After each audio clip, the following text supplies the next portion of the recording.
అతిపెద్ద షాపింగ్ ప్రపంచం సిఎంఆర్ మన కరీంనగర్ లో ప్రముఖ సినీ తారలచే ఆగస్టు 9న గొప్ప ప్రారంభం. నమస్తే, నేను Keshav. Welcome to Suman TV. 30 ఏళ్ల సుదీర్ఘ పోరాటానికి ఒక ఫలితం వచ్చింది. దేశంలో అత్యున్నత న్యాయస్థానం సుప్రీంకోర్టు ఎస్సీ వర్గీకరణకి అనుకూలంగా తీర్పునిచ్చింది. దీంతో ఈ ఉద్యమ పరంపర ఇక ముగిసినట్టేనా? అయితే కొన్ని వర్గాల నాయకులు మాత్రం ఇంకా సుప్రీంకోర్టులో దీనిపైన అప్పీల్కి వెళ్తామనేటువంటి వాదన చేస్తున్నారు. అసలు ఎస్సీ వర్గీకరణ ఉద్యమం వెనుక ఉన్నటువంటి కథ ఏంటి? ఈ ఉద్యమాన్ని వ్యతిరేకించిన వాళ్ళు ఏం చెప్పారు? ఉద్యమం కోసం పోరాడుతున్న వాళ్ళు ఏం ఆశించారు? ఫైనల్గా సుప్రీంకోర్టు జడ్జిమెంట్ ఎవరికి లబ్ధి చేకూరుస్తోంది?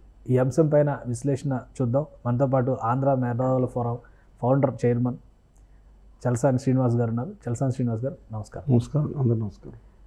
అసలు వర్గీకరణ అన్నా కానీ ఎంఆర్పిఎస్, మాదిగ రిజర్వేషన్ పోరాట సమితి, దండోరా ఉద్యమం, ఇవన్నీ కూడా ఒక 30 ఏళ్ళుగా రాజకీయాల్లో భాగంగానో సామాజిక అంశాల్లో భాగంగానో చూసాం. వీటన్నిటికీ ఒక ముగింపు ఈ జడ్జిమెంట్ ద్వారా వచ్చింది. ఇంకా దీనికి ఎక్స్టెన్షన్గా ఆందోళన చేస్తామని చెప్తున్నటువంటి వాళ్ళకి ఇక అవకాశం లేదు. ఇది ఖచ్చితంగా అమలు చేయాల్సినటువంటి తీర్పు అనుకోవచ్చా?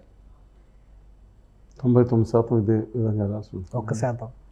1% మనం ఏం చెప్పలేము. దేశ రాజకీయాలు ఎట్లా ఉంటుందో చెప్పలేము. ఈ నేపథ్యంలో ఒకటి మాత్రం చెప్తున్నా అండి, రిజర్వేషన్స్ గురించి కూడా చాలామంది చేస్తూ ఉంటారు. రిజర్వేషన్స్ పెట్టింది ఆర్థిక సమానత్వం కోసమే అని మాత్రమే కాదు, సాంఘిక సమానత్వం కోసం. అనాదిగా వేలాది సంవత్సరాలుగా జనజీవన స్రవంతిలో కలవకుండా బలవంతాన్ని ఆపిపోయిపోయిన సమాచారం. అందులో అత్యధికంగా దేశంలో వివిధ ప్రాంతాల్లో ఏ పేర్లు పిలిచినా మాదిగలు చనిపోయిన డెడ్ కార్పెట్స్ చూశారు కదా, అది తీసుకెళ్ళిపోవటం తింటాం. ఊళ్ళో ఒక మంచినీటి బావిలో ఏదైనా పడి చనిపోతే వాళ్ళు వచ్చి తీయాలి, కానీ అక్కడ మహిళలు తాగడానికి అర్హత లేదని విధానం. ఎంత దారుణంగా వేల సంవత్సరాలుగా అనిపించిన అత్యంత వెనుకబాటును అనుభవించిన జాతి ఈ దేశ చరిత్రలో ఏదైనా ఉందంటే అది మాదిగలండి. మాదిగ అనుబంధ కులాలు. మాలలు కూడా ఏదో ఉన్నత స్థితిని అనుభవించంటే అది కూడా కాదు. సామాజిక పరంగా కుక్క పిల్లని పెంచుకుంటానికి చూసే ఒక వాళ్ళు మనిషిని మనిషిగా కూడా చూడలేని దుర్మార్గమైన అహంకారం నెత్తి మీద ఉన్న రోజులు మారుతున్నాయి. అందరికీ ఆదర్శంగా ఉండాల్సింది మహాత్మా జ్యోతిబా పులే, సావిత్రి పులే అందరం గౌరవించుకునేది.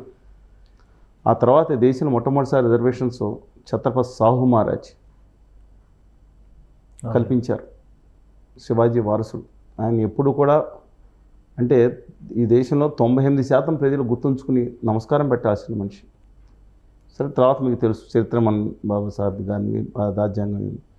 ఆ తర్వాత ఏదైతే జరిగిందో ఈ రిజర్వేషన్లు పెట్టింది ఆ అవకాశాలు దూరం పెట్టబడిన వాళ్ళకి తిరిగి వాళ్ళని అవకాశాలు ఇవ్వాలి, కోల్పోయిన వాళ్ళ అవకాశాలు ఇవ్వాలి. అలాగే ఆ తర్వాత ముందు రాజ్యాంగం తర్వాత బలహీన వర్గాలకు కూడా రిజర్వేషన్ రావడం. సరే, ఇక మిగతా రిజర్వేషన్స్ ఏదైతే ఉన్నాయో ఎన్సీసీ, ఎన్ఎస్ఎస్లో ఉండటం కానీ, లేదా దివ్యాంగులకు ఫిజికల్లీ ఛాలెంజ్డ్ వారికి కానీ, మిగతా వివిధ స్పోర్ట్స్ కోట మిగతా అన్నీ ఉన్నాయి. ఇవన్నీ వచ్చినాయి. 5 different reservations. Okay, that's entirely ప్రపంచం అంతా ఉంటాయి.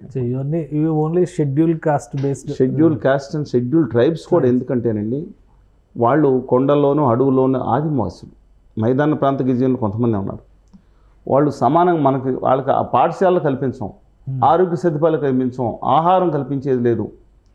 మాల్ న్యూట్రిషన్తోనూ క్షేత్రం నేను అనేక హెల్త్ క్యాంపులు పెడతాను రాష్ట్రంలో, అటు హైదరాబాద్లో కానీ, అటు కర్నూలు లేదా మహబూబ్నగర్లోని అమరాబాద్ రిజర్వ్ ఫారెస్ట్ లోపలికి వెళ్తే మధ్యమొడ్డు కానీ, మిగతా చోట బోరంపడి చెరువులు కానీ, లేకపోతే ఇక్కడ భద్రాచలం దగ్గర కానీ నేను హెల్త్ క్యాంపులు పెట్టాను. అలాగే శ్రీకాకుళంలో కొన్ని చోట్ల, అలాగే విశాఖపట్నం కానీ, మిగతా జిల్లాల్లో కానీ అనేక చోట్ల, ఈస్ట్ గోదావరి జిల్లాలో కూడా అనేక చోట్ల హెల్త్ క్యాంపులు పెడతానే ఉంటాను గత కొన్ని దశాబ్దాలుగా.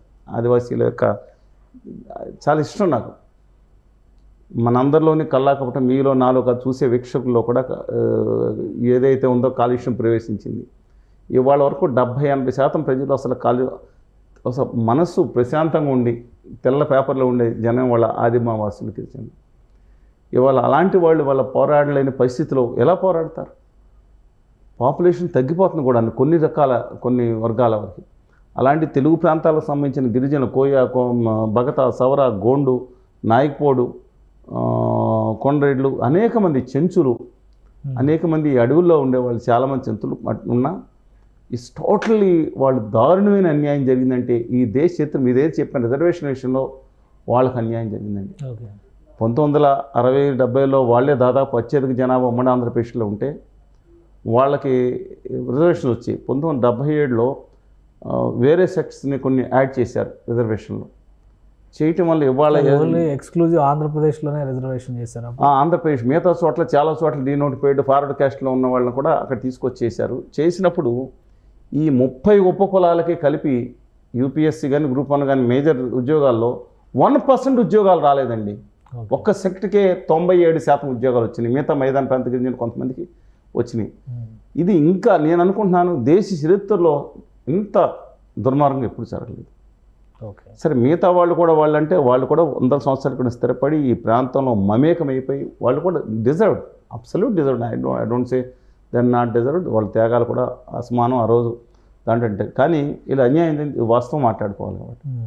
కానీ ఇవాళ ఆ తర్వాత సందర్భంలో మనం చూసుకుంటేనండి, ఉమ్మడి ఆంధ్రప్రదేశ్ ఏర్పడిన తర్వాత కోస్తా ప్రాంతంలో ముఖ్యంగా కొన్ని సెక్ట్స్ మాదిగల్ని ఎక్కువ మంది, because Arundhati number of sects ఉన్నాయి, మాలదాసరి మాదిదాసరి ఉపకులాలు చాలా ఉన్నాయి కదండి.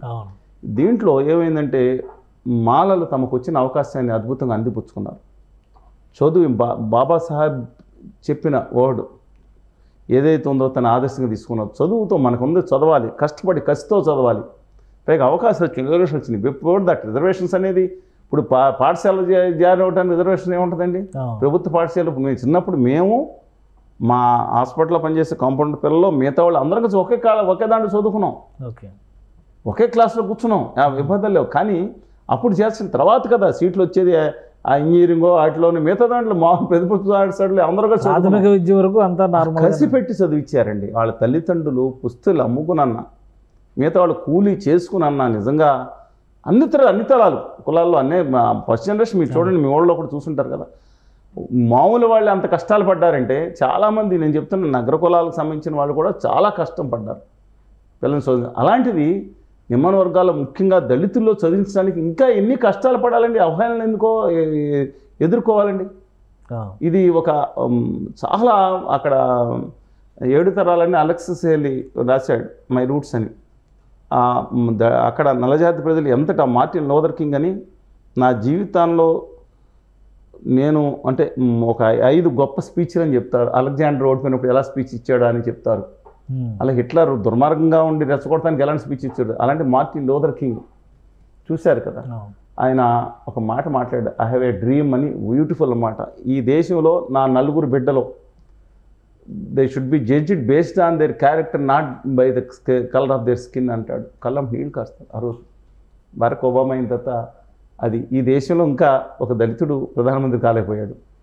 చెప్తున్నాను, ఒక నిజమైన బలహీన వర్గాలు పుట్టిన బై బోర్న్ అంటే బోర్న్ బలహీన ముఖ్యమంత్రి ప్రధానమంత్రి పదవి స్వీకరించలేకపోయారు నిజంగా. సరే ఏదేమైనా ఇవాళ మనం సబ్జెక్ట్ ఏదైతే ఉందో ఇవాళ ఈ తీర్పుని ఒక విధంగా హర్షిస్తామండి. మరి పూర్తిగా ఒక విధంగా అంటే ఎందుకు చెప్తున్నానంటే దీంట్లో మిగతా వర్గాల వారు ఉన్నారు, వాళ్ళు తమకి ఇవాళ అనేక మంది కూడా డెఫినెట్గా ఇది మేము ఒక కులాల మధ్యన విజయం సాధించాము అని కూడా అనకూడదని కూడా మందకృష్ణ మాదిగ గారు ఉద్యమం ఈదుమూడు అనే గ్రామంలో మేలు అనుకుంటా 1994లో మొదలై ప్రకాశం జిల్లా నాగులుప్పాడ గ్రామంలో 15 మందితో మొదలైన ఉద్యమం 1990 వచ్చే నాటికి ఈ రాష్ట్రంలో మొత్తమే సినిమా నటిలో దేశండి ఒక రూపాయి పెట్టకుండా ఒక పిలిపిస్తే 1,00,000 మంది జనం వచ్చే ఒకే ఒక కెపాసిటీ లీడరు మందకృష్ణ గారు.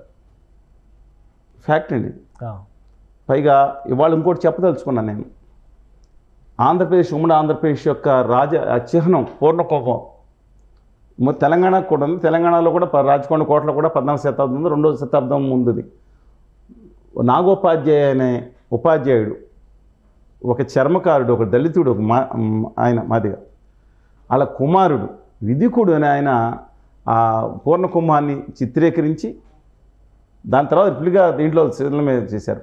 దాంట్లో రైతు అన్ని ధాన్యాలు దాచుకున్నట్టు దాని మీద లతలు పెడితే అదే ఇవాళ ఒక దళితుడు వేసిన ఒక పూర్ణ కుంభాన్ని ఇవాళ తమ రాజచిహ్నం కింద ఇవాళ ఆంధ్రప్రదేశ్ ఆ రోజు లేకపోతే ఉమ్మడి ఆంధ్రప్రదేశ్ ఇప్పుడు ఆంధ్రప్రదేశ్ కానీ స్వీకరించిందంటే ఇట్స్ నాట్ ఏ జోక్ అండి. ఆ రోజున్న గొప్పతనం 2000 సంవత్సరాల క్రితం పాలకులు ఏకబ్రాహ్మణుడు అనేవారు, ఆయన నా గౌతమిపుత్ర శాతకర్ణి చూశారు మీరు. అలాగా ఆ దాంట్లో ఇంతటి జరిగిన దగ్గర నుంచి వారసత్వం తీసుకొస్తే, బట్ ఇవాళ దీని మీద జాగ్రత్తగా ఆలోచించి డెఫినెట్గా ఈ తీర్పుని ఒక విధంగా హర్షిస్తున్నాం. ఎందుకంటే కొంతమంది ఇంకా కార్యం శివాజీ గారు మేము కలిసి పనిచేసినామే, హర్ష కుమార్ గారు మేము కూడా కలిసి పనిచేసినామే ఆంధ్ర హక్కుల కోసం. డెఫినెట్గా ఇక్కడ తేడా ఉందండి. మౌలికంగా ఎలా ఉందంటే కోస్తా రాయలసీమలో ఒక విధంగా ఉంది, కోస్తాలో ముఖ్యంగా కోస్తాలో dominated by Mala and associate sects అండి. రాయలసీమలో కొన్ని ప్రాంతాల్లో కర్నూలు కానీ లేదంటే అటు అనంతపురం ప్రాంతాల్లో సగం సగం ఉన్నా సరే మిగతా సెక్ట్స్లో ఎక్కువ ఉందండి. కానీ తెలంగాణలో దాదాపు 60% పైగా మాదిగ కులాలు ఉన్న నేపథ్యంలో తెలంగాణ అవుట్ రేట్గా అది అమలు చేయడానికి చూస్తారు. ఈ చంద్రబాబు నాయుడు గారు దీని మీద 1997లో ఒక వర్గీకరణ నిర్ణయం తీసుకోవడం జరిగింది. 98లో ఉత్తర్వులు వేస్తే హైకోర్టులో ఛాలెంజ్ చేయడం, ఇక్కడ కమిషన్ అన్ని వేయాలని వేసిన తర్వాత ఏదైతే ఆర్డినెన్స్ ఉందో ఈ రాష్ట్రం సరిపోదని రాష్ట్రపతి దగ్గరికి వెళ్ళి సంతకం పొంది వచ్చింది. ఆ తర్వాత చెన్నై గారు ఇప్పుడు మాల్మహనుడు ఆయన అధ్యక్షుడుగా ఉన్నారు, ఆయన కోర్టులో కేసు వేయటం. 2004లో సంతోష్ హెగ్డే గారు ఉండగా ఇది చెల్లదు అని, రాష్ట్రాలకు అధికారం లేదు, పార్లమెంట్కి అధికారం ఉంది, పార్లమెంట్ ఎందుకు చేయట్లేదు మరి సవరణ అనేది డిఫరెంట్ ఇష్యూ అని చెప్పి ఇప్పుడు రాష్ట్రాలకు అధికారం ఉందని ఒక కన్క్లూజన్ సుప్రీంకోర్టు ఇచ్చింది కాబట్టి అది కూడా 7 సభ్యుల ధర్మాసనం. అవును, బేలా గారని సరదారావు గారి కేసులో ఏదో ఇప్పుడు ఉన్నారు కదా, గుజరాత్కు సంబంధించిన శ్రీమతి గారి న్యాయమూర్తి గారు తప్ప మిగతా అందరూ గమనించారు. సరే, ఏదేమైనా సరే ఓకే అండి. ఒక పాజిటివ్ యాంగిల్ ఏంటంటే ఇవాళ రాజ్యాంగ ధర్మాసనం తీర్పిచ్చింది. ఎందుకని 2004లో దీని మీద అయిన తర్వాత ఇది పంజాబ్ జడ్జిమెంట్ మీద అయిందండి. సిక్కుల్లో 2 సెక్షన్గా విభజించి ఎస్సీల్లో పంజాబ్ హర్యానాలో దాంట్లో వేసిన జడ్జిమెంట్ మీద మళ్ళీ తర్వాత 5 బెంచీల ధర్మాసనం చాలా కీలక వ్యాఖ్యలు చేసింది. దీని మీద మనం 2010 నిర్ణయం తీసుకుంటాం కాదు, కానీ ఆలోచన ఉంది, చేస్తే చేయొచ్చు. కానీ విస్తృత ధర్మాసనానికి 7 అని ఎప్పుడో ఈ 14 సంవత్సరాల క్రితం ఇచ్చింది దాని జడ్జిమెంట్ మీద. ఇవాళ నిన్న జడ్జిమెంట్ వచ్చింది. ముందుగా జడ్జిమెంట్ ఆహ్వానిద్దాం. కాతే మిగతా వాళ్ళకి అందులో కొన్ని క్రీమీ లేయర్ మీద చేశారు. దాని మీద కొంతమంది అబ్జెక్ట్ చేయాలి. నిజంగా అన్ని సెక్ట్స్లోనూ బీసీలో కూడా సెక్షన్స్లో కూడా మీరు చూశారు, పెట్టాలన్నప్పుడు విహీన మంత్రి గారు కూడా గట్టిగా అబ్జెక్షన్ చేశారు. మిగతా వాళ్ళకి లేదు, రాజకీయ పదవుల్లో లేదా మిగతా చోట్ల లేదా అని, అది ప్రజలు ఎన్నుకునేది డిఫరెంట్ ఇష్యూ. బట్ కొంత వాదన ఏంటంటేనండి సాంఘిక సమానత్వం కోసం తీశారని వాళ్ళ వాదన డెఫినెట్గా ఉంది అన్నాడు. కానీ బై అండ్ లార్జ్ ఆలోచించాలండి. ఇప్పుడు అసలు అంటే 4 తరాల పాటు ఒక ఐఏఎస్, ఐపీఎస్, ఐఆర్ఎస్, ఐఎఫ్ఎస్ చేసిన వాళ్ళ పిల్లలకి మళ్ళీ ఒక సామాన్యుడుగా ఉన్న వాళ్ళకి ఒకే ఎందుకు పెట్టామనో ఆర్థిక సమానత్వం కాకుండా సాంఘిక ఒప్పుకున్నాను. నేను మహాత్మా జ్యోతిబా ఫులే ఆశయాలు నమ్మిన వాడిగా నేను I will always with them as per this aspects are concern. కానీ రేపొద్దున సమస్య ఏమవుతుందంటే రేపొద్దున ఎవరికి అన్యాయం జరుగుతుంది దీంట్లో? తాడిత పీడిత ప్రజానికమే కదా. చాలామంది ఉద్యమాలు చేస్తారు, బీసీఎస్ ఎస్టీ మైనార్టీ ఎక్సెంక్షన్, తూడిందెబ్బ, నగరబేరి, బంజాబేరి, మాది రెండో హక్కుల కోసం, కార్మిక కర్షుల ఆశల కోసం డెఫినెట్గా. కానీ దండోర తుడిందెబ్బ కూడా మొదలైందిగా. తుడిందెబ్బ దాంట్లో ఇవాళ పాపులేషన్ అండి మీరు నమ్మరండి. ఇప్పుడు ఎస్టీ పాపులేషన్లో వాళ్ళ ఉమ్మడి ఆంధ్రప్రదేశ్లో నేను చెప్పిన కోయిదర్లో, కొండదర్లో, మంగత వీళ్ళందరూ కలిపి 95% ఎస్టీ పాపులేషన్లో వాళ్ళ జనాభా ఉండేది. ఇవాళ 2011 నాటికి వాళ్ళ జనాభా 30%కి వచ్చింది. మీరు నమ్మలేరు. కోనల్లో ఉండి జనం వాళ్ళేదో ఆరోగ్యం. ఇప్పుడు ఎస్సీ వర్గీకరణలో కూడా ఎస్టీ కూడా రెండింటికి ఇచ్చారండి. ఎస్టీ వర్గీకరణ కూడా ఖచ్చితంగా నేను దాన్ని సమర్థిస్తున్నాను. కొండల్లో అడవుల్లో ఉన్నవాళ్ళు, అనారోగ్యం పీడితంగా ఉన్నవారు, సరైన సదుపాయాలు కల్పించలేని వాళ్ళు, వాళ్ళకి సమాజంలో ఖచ్చితంగా మనం అవకాశం ఇవ్వకపోతే వాళ్ళను కూడా మీరు ఎలా కుదురుతుందండి? ఆ ఇనిషియేటివ్ ఇమీడియట్గా తీసుకునే అవకాశం ఉందా?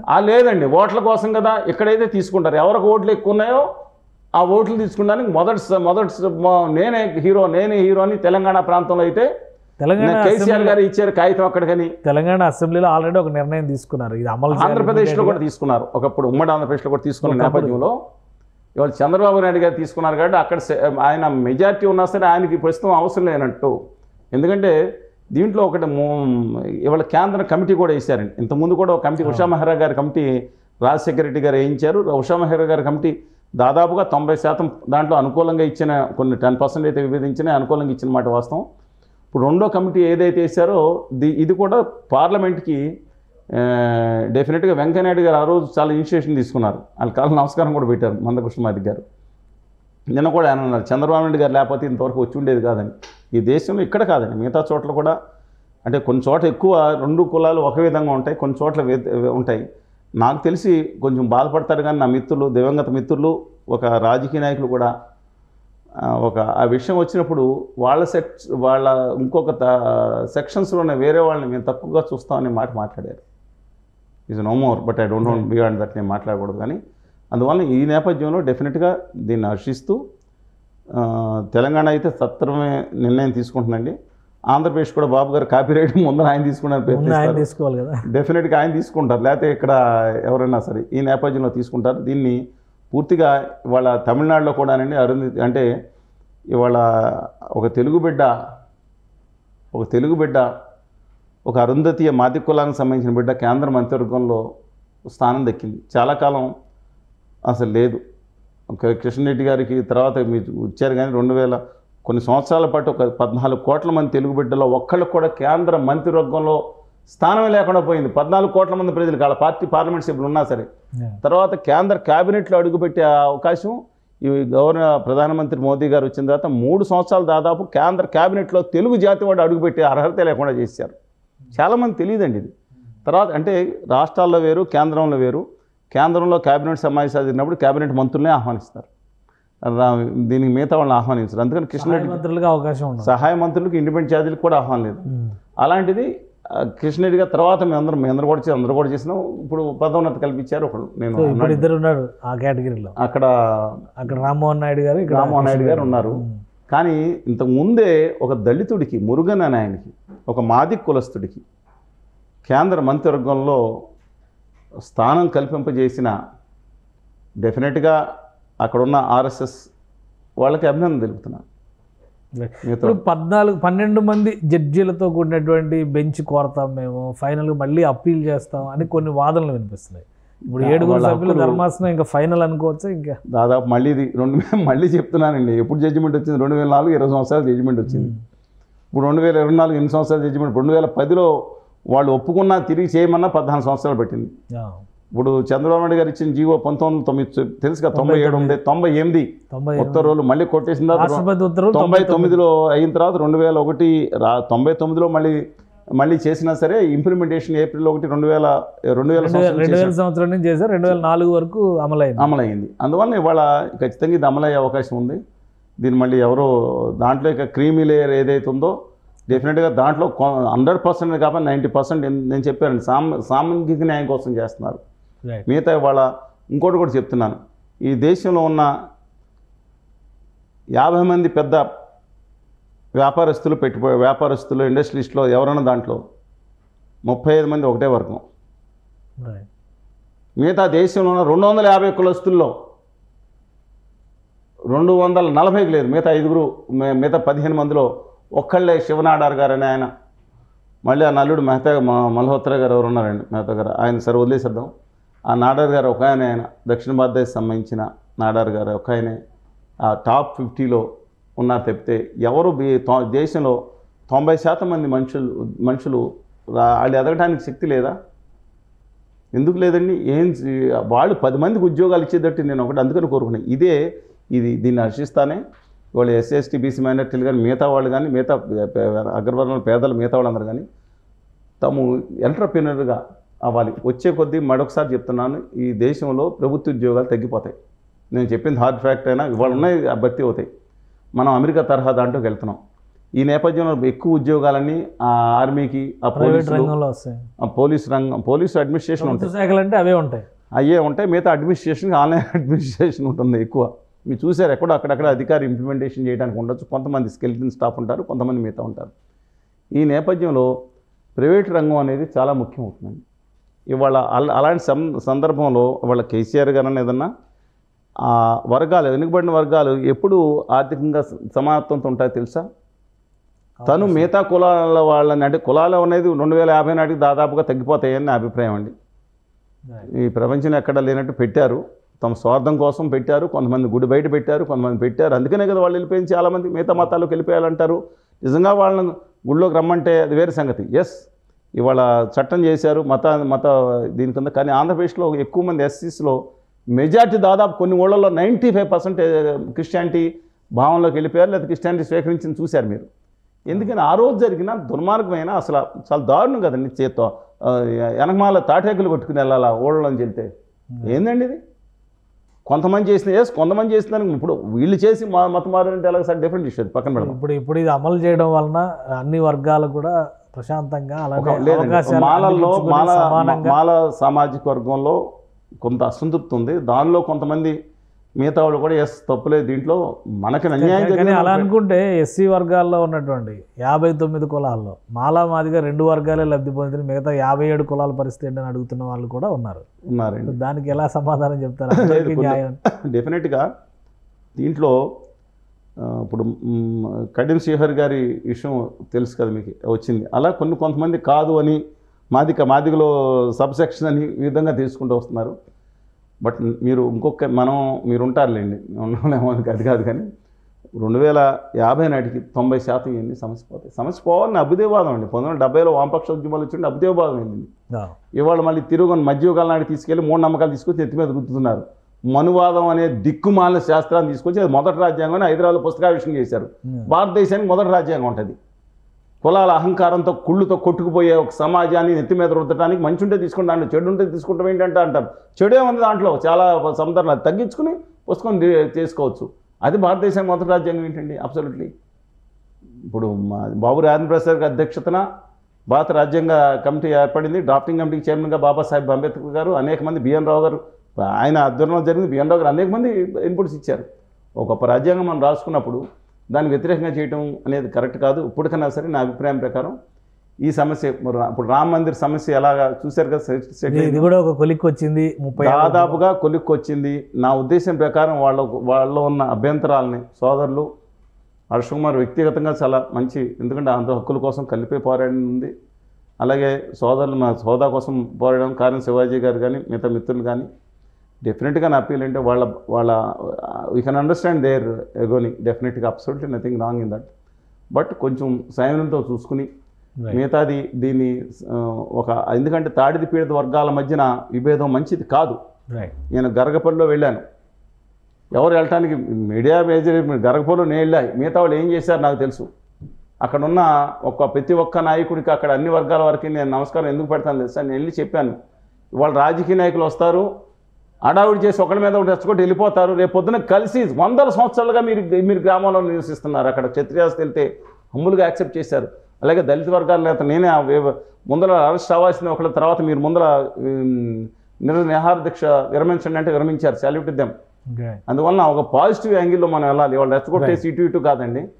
మీరు కూడా మన టీవీ మాధ్యమం ద్వారా కానీ సోషల్ మీడియా కానీ ప్రతి చర్చకి ఒక అర్థవంతమైన ముగింపు ఉండాలన్నట్లు నేను దాంట్లో మొత్తం 100% ఆనందం అంటే దాంట్లో కొన్ని ప్రాబ్లమ్స్ ఉన్నాయి. అందుకని నేను అన్నాను పూర్తిగా 100% ఎందుకని ఉన్నాయి. డెఫినెట్గా వాళ్ళ షెడ్యూల్ ట్రైబ్స్ గురించి ఎవరు ఎందుకు మాట్లాడట్లేదు? ఈ ఒకటే దేశంలో షెడ్యూల్ ట్రైబ్స్ గురించి ఎందుకు మాట్లాడలేదు? తాడిది పీఠంగా నలిగిపోయి చిక్కుకుపోయి అడవుల్లో మిగులుకుపోయి